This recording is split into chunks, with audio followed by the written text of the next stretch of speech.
How to make cinnamon bun and dinner rolls at home.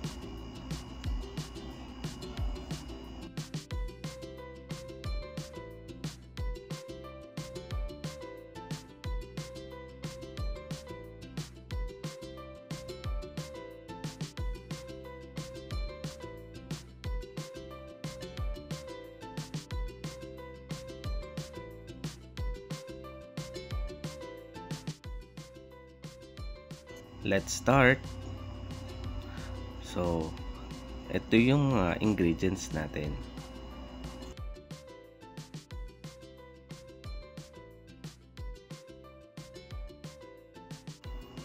Bali, ang uunahin muna natin ay ang ating dough. So, meron tayo ditong wet ingredients and dry ingredients. Sa mga hindi nakakasunod, ilalagay ko rin yung recipe natin sa description box. So, unahin lang natin dito yung ating melted butter. Lagay lang natin siya sa malinis na bowl. Isusunod naman natin ang ating warm water. Stir lang natin yan ng maigi.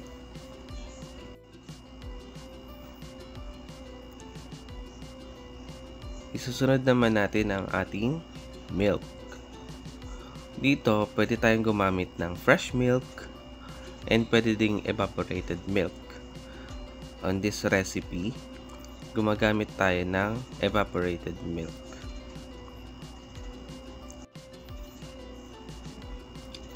Isunod na natin yung ating eggs. So, this is 3 medium-sized eggs.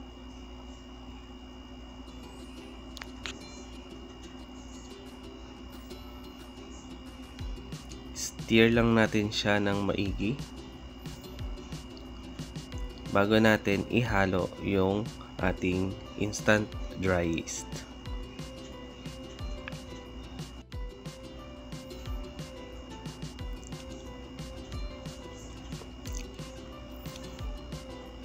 So, unahin na natin yung ating sugar and yung ating instant dry yeast. Tunawin lang natin yan.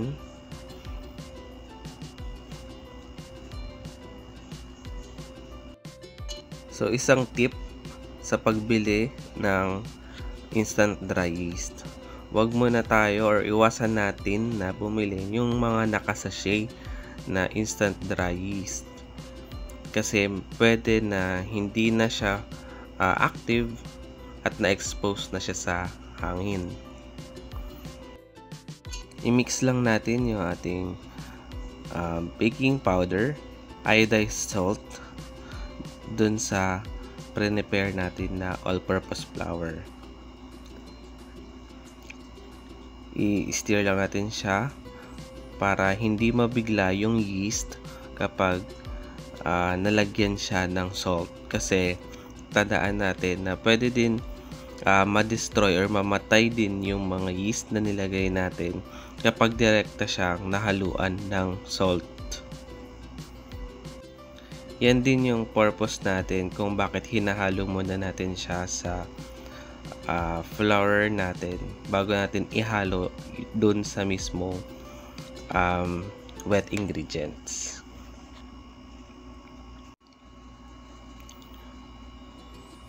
So, itong recipe na to, ituturo ko sa inyo kung paano gumawa ng bread without using a stand mixer or hand mixer. Bali, imamasa lang natin to by hand.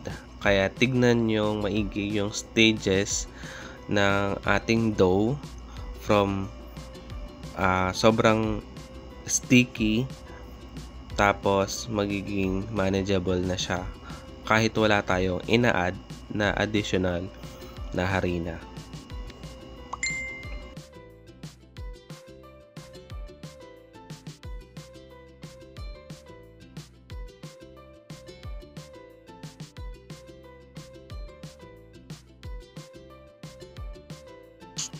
So, dito sa unang stage, Ihinalo lang natin siya gamit ang wooden spoon or kahit anong available ninyo sa bahay. Pag napapansin nyo na medyo na-absorb na ng wet ingredients dun sa dry ingredients, pwede nyo na siyang start imasa gamit ang kamay. So, ang pagmamasa natin ay nagre-range sa 10 minutes to 15 minutes. Depende yan sa consistency, kung tuloy-tuloy ba yung pagmamasa natin at yung dun sa lakas ng ating force na ibinibigay dun sa ating bread. Pwede kayong magmasa sa ibabaw ng inyong lamesa, basta make sure linisin lang at sabunin ng maigi bago mag-start magmasa. Pero dito, ang ginawa ko na lang is transfer ko na lang siya sa isang mas malaking bowl, tas doon ako nag-start magmasa.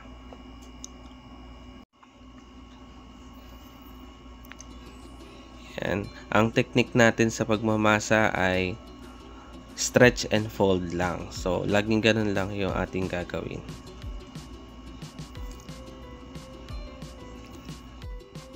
After 10 to 15 minutes ng pagmamasa, yan na ang magiging itsura niya. Medyo smooth na siya at pwede na natin siyang i-rest. Lagay lang tayo ng konting mantika or oil dito sa ating bowl. Ipalibot natin sa ibabaw ng ating dough, tas ibaliktad natin. Para hindi mahirapan yung dough sa pag-alsa niya.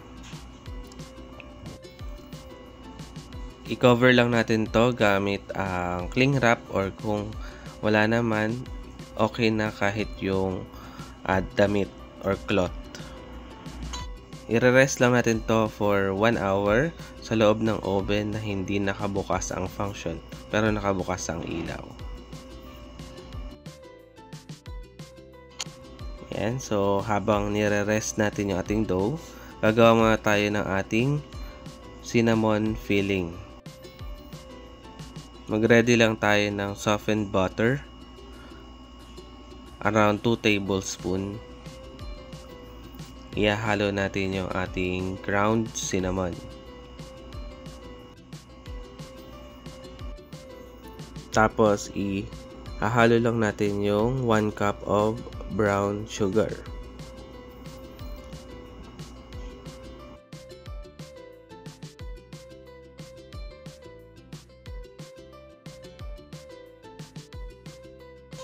So, itong filling na ginagawa natin is good for 18 to 20 pieces ng bread. Actually, walang eksaktong measurement yung paggawa natin ng filling dahil depende yan sa kung ano ang prefer nyo. Kung mas gusto nyo ng medyo mas malasa yung cinnamon, pwede kayo mag-add ng mas maraming cinnamon powder. Kung ayaw nyo na masyadong matamis, pwede nyo bawasan yung ating brown sugar. Kung gusto nyo naman ng mas mabutter yung flavor ng ating cinnamon filling, dadagdag lang tayo ng butter.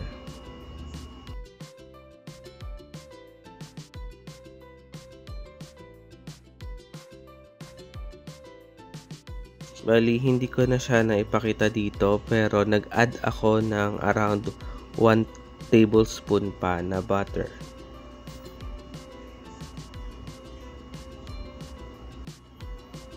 Bali, i-mix nyo lang siya hanggang sa maghalo na lahat ng tatlong ingredients. Then, pwede na natin tong i-set aside.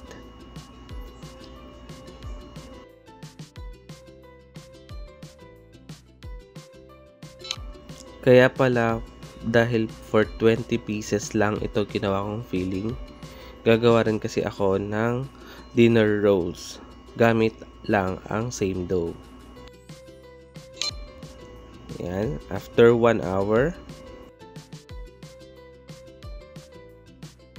makikita natin nagdoble na talaga siya in size. So, ang gagawin lang natin, tatanggalin lang natin yung naipon na gas dun sa loob ng dough. So, importante na matanggal natin yung unang hangin dahil nakakaapekto to dun sa magiging lasa ng ating finished product. So, punch down lang natin yung ating dough para ma-release natin yung hangin sa loob.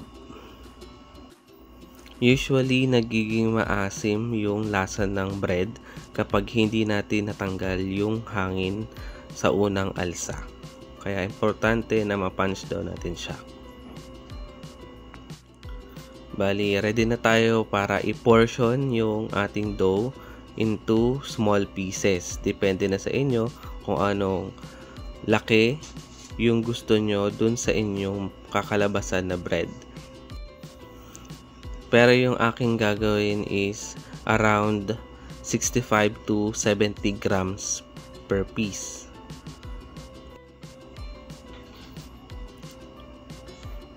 Yan, sukatin lang natin siya. Pag okay na,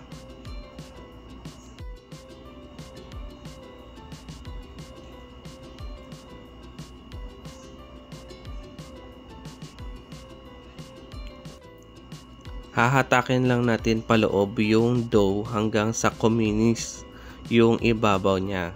Tapos, ibibilog lang natin siya sa kamay or pwede din naman sa tray. Yan, sa ilalim yung butas kailangan i-pinch lang natin yan para magsara. Tapos okay na yun. Pwede na natin ilapag yan sa malinis na tray.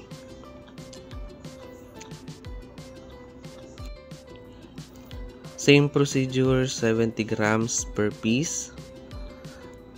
Banatin lang yung dough. Tapos, ibilog sa kamay. And, ipinch yung pinaka ilalim para magsara yung mismong dough.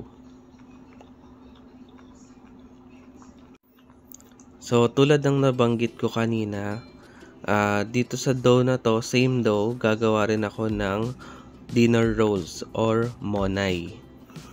Kapag gagawa kayo ng monay, same lang yung proseso. Pagkatapos bilugin, ilalapag lang siya sa tray, tapos paaalsahin lang.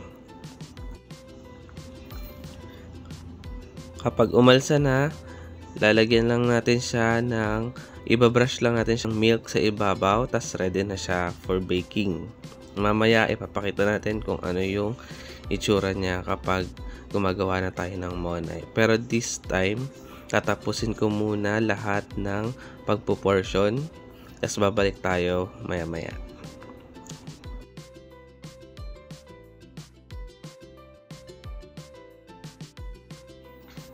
So, natapos na natin i-portion lahat.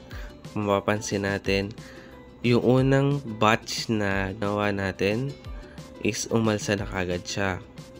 So, kailangan yan din yung unang i-form natin into cinnamon bun. Tatandaan lang natin na kada gagalawin natin yung dough natin, kailangan natin siyang i-rest for 30 minutes. For this recipe, habang ginagawa natin yung ibang portion, so nag-i-start ng mag-rest yung mga nauna natin na portion. Kaya ang gagawin natin, uunahin din natin silang i-portion into cinnamon bun.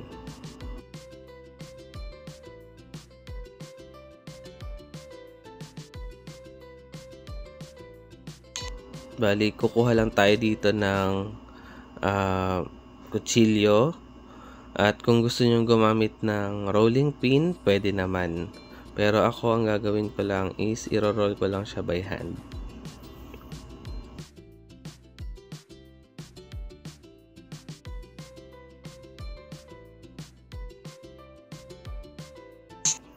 So, importante din na mag-line tayo ng parchment paper dun sa ating baking sheet para kapag nabinake na natin siya, hindi didikit yung ating cinnamon bun sa ating baking tray. So, yan, i-form na natin yung ating unang dough, pahaba. or pa-oblong. Tapos i-press down lang natin siya, medyo pahahabain lang natin siya at palalaparin para pwede na siya lagyan ng filling.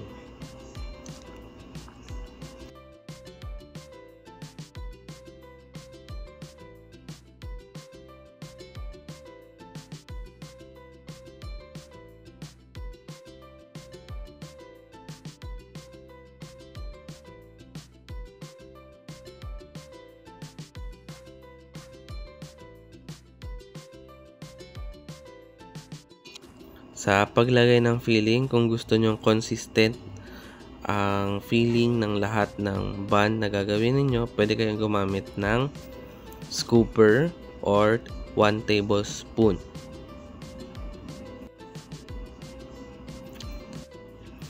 So, i-spread lang natin yung ating filling dito sa ating flinat natin na dough. Pero sa pag-i-spread, dapat hindi natin isasagad sa bandang kanan or sa dulo yung spread.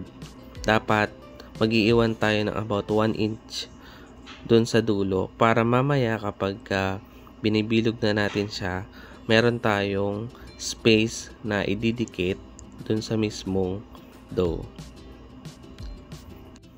Yan, ipapakita ko sa inyo kung paano yung sinasabi ko. I-roll lang natin yan end to end. Sa pag-roll, dahan-dahan lang. Tapos, depende sa inyo kung saan kayo mas mapapadali. Yan, practice lang para makuha natin kung paano yung tamang pag-roll. So, yan yung sinasabi ko na yung dulong part, yan yung ididikit natin dun sa kabila or dun sa pagtapos ng roll natin. Yan. Tapos na yung ating unang batch. So, gagawin lang natin to dun sa lahat ng dough na prepare natin.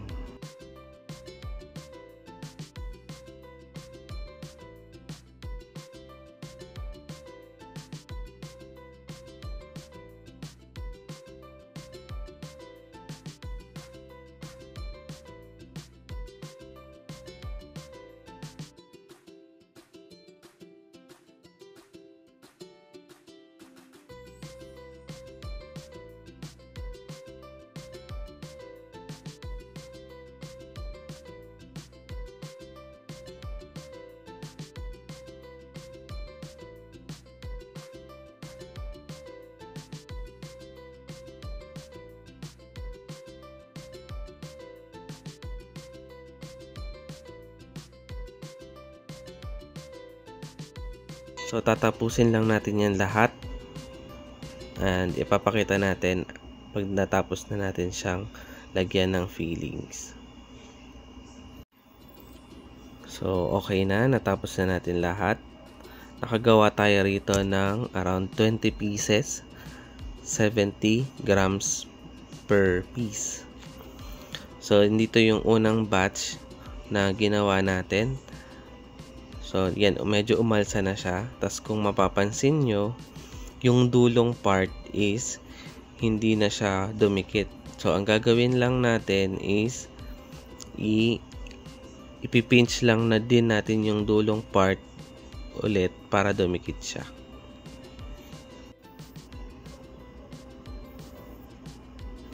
Yan, check lang natin kung ano-ano yung mga bun na hindi na dumikit. Tapos ayusin lang natin siya ulit. So, isang reason kung bakit hindi siya dumidikit talaga is lumalaki kasi yung ating dough. So, nagkakaroon ng tension yung gitna, tapos pumipigtal yung bandang dulo. Kaya kung mapapansin nyo rin, yung tension niya sa gitna is umaangat na tuloy yung dough natin. Pero okay lang yan dahil yan naman ang ating goal. Yan, tatapusin lang natin yan. Tapos, i-rest lang natin to for around 30 minutes. Tapos, ready na to for baking.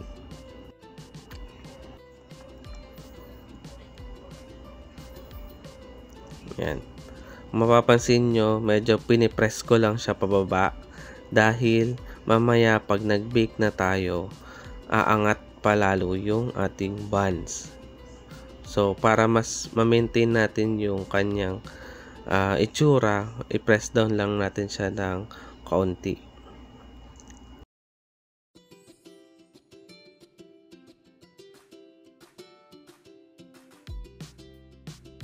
Pasok lang natin siya sa oven, then i-rest lang natin siya.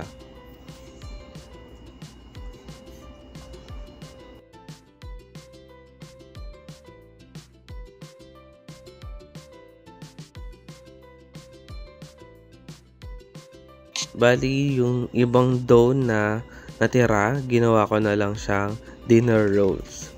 So, ilalagay lang natin siya sa isang pan, tapos doon natin siya i-rest. So, yung cinnamon bun na unang batch, ini-start ko na rin siyang i-bake. So, balik tayo dito sa ating dinner rolls or monay. Ayan, nag-ano lang tayo dyan, nag-brush lang tayo ng milk, evaporated milk or fresh milk sa ibabaw ng ating dinner rolls. Tapos, pwede na natin siyang i-bake.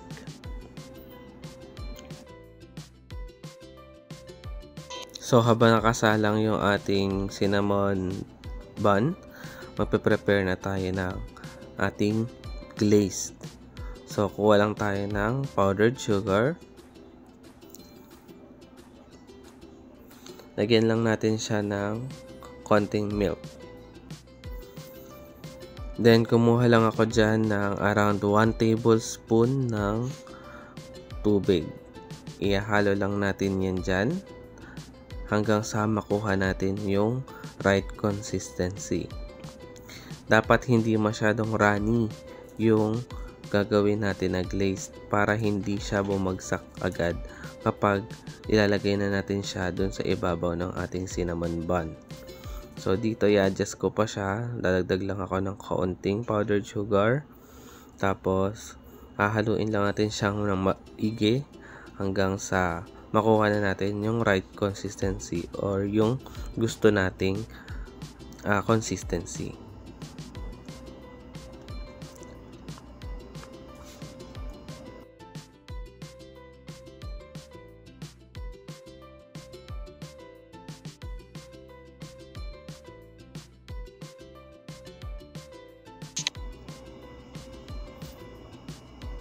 Prepare lang tayo ng isang piping bag.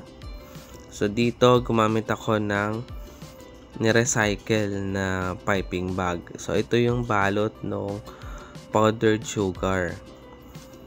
Pwede yan gamitin. Isisil mo lang siya. Yung instruction niya, susundin mo lang. Tapos, pwede mo na siyang gamitin as piping bag pag naubusan ka. Yan, transfer lang natin siya dyan. Then, i-secure lang natin para hindi matapon. Tapos, ready na tayo for glazing.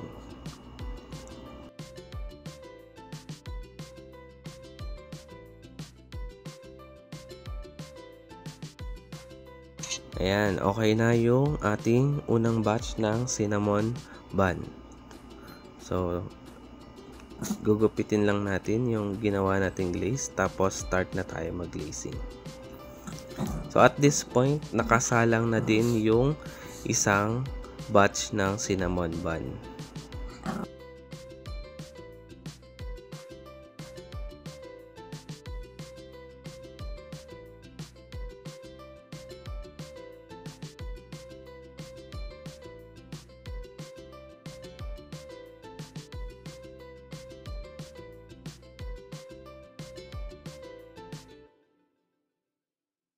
Yan, once okay na lahat, i-set aside lang natin yan.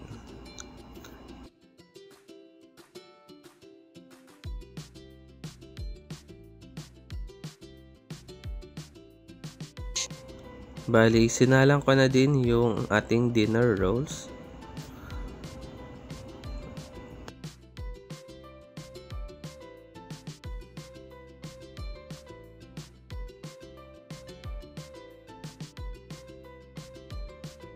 Kung gusto nyo na medyo mas brown pa yung kalabasan ng ating monay or dinner rolls, patagalin nyo lang siya ng mga around 5 minutes pa sa oven. Pero ako mas gusto ko yung tama lang yung pagkakabig.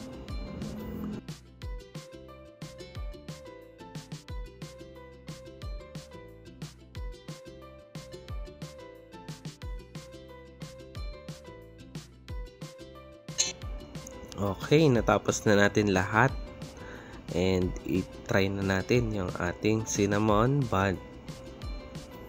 Yan. So, malambot siya.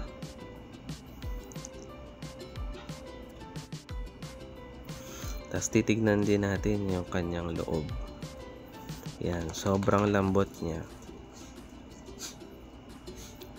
Tapos, amoy na amoy mo talaga yung cinnamon niya.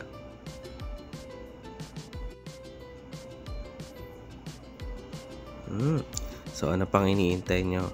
Try na din kayo mag-bake ng cinnamon bun at dinner rolls.